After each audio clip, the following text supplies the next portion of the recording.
नमस्कार विद्यार्थी मित्रांनो, स्वागत आहे तुमचे राऊत एज्युकेअर या यूट्यूब चॅनलमध्ये.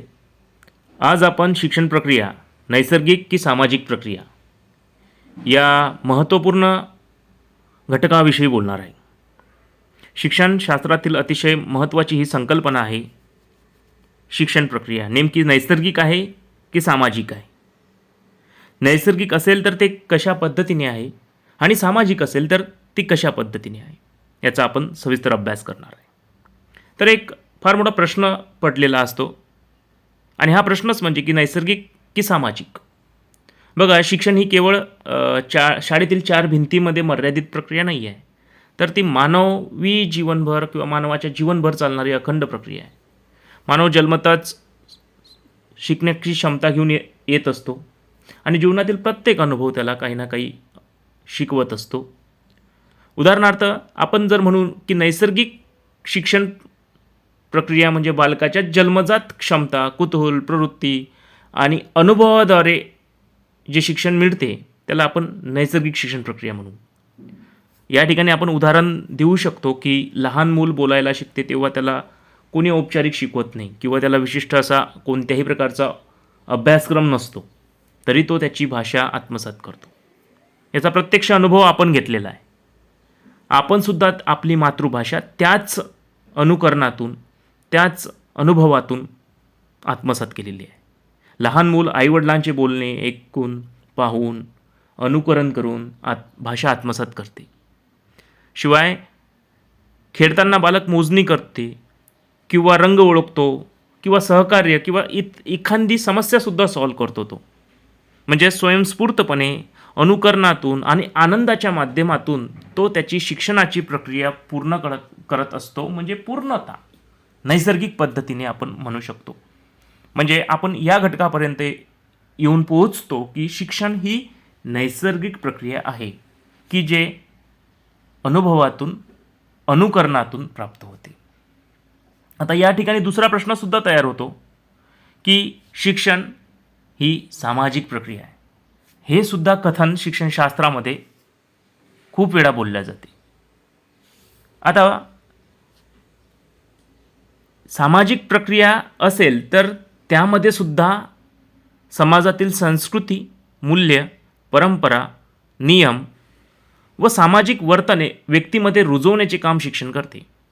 उदाहरणार्थ शाळेमध्ये शिस्त, वेळेचे भान, इतरांशी आपण सहकार्य करतो, नैतिक मूल्य किंवा इतर जबाबदारीची जाणीव निर्माण करून देत असते. म्हणूनच शिक्षण प्रक्रिया ही ना केवळ नैसर्गिक आहे ना केवळ सामाजिक आहे. या दोन्ही प्रक्रियेचा सुंदर समन्वय आहे. सामाजिक प्रक्रियेमध्ये आपल्या गरजा, समाजाच्या गरजा लक्षात घेऊन शिक्षण प्रक्रिया निर्माण केली जाते. शिक्षण प्रक्रियेमध्ये कुटुंब, शाळा, शिक्षकाची भूमिका महत्त्वाची असते की जो समाजाचा महत्त्वपूर्ण घटक आहे. आणि सर्वात महत्त्वाचे म्हणजे सामाजिकरण. सामाजिकरण घडवणारी प्रक्रियासुद्धा शिक्षण आहे. म्हणजे सामाजिक प्रक्रियेचं महत्त्वाचं योगदान आणि नैसर्गिक प्रक्रिया म्हणून महत्त्वाचे योगदान शिक्षणाचे आहे. म्हणजे आपण शिक्षण प्रक्रिया ही केवळ नैसर्गिक किंवा केवळ सामाजिक नसून दोन्हींचा उत्तम समन्वय आहे असे आपण म्हणू शकतो.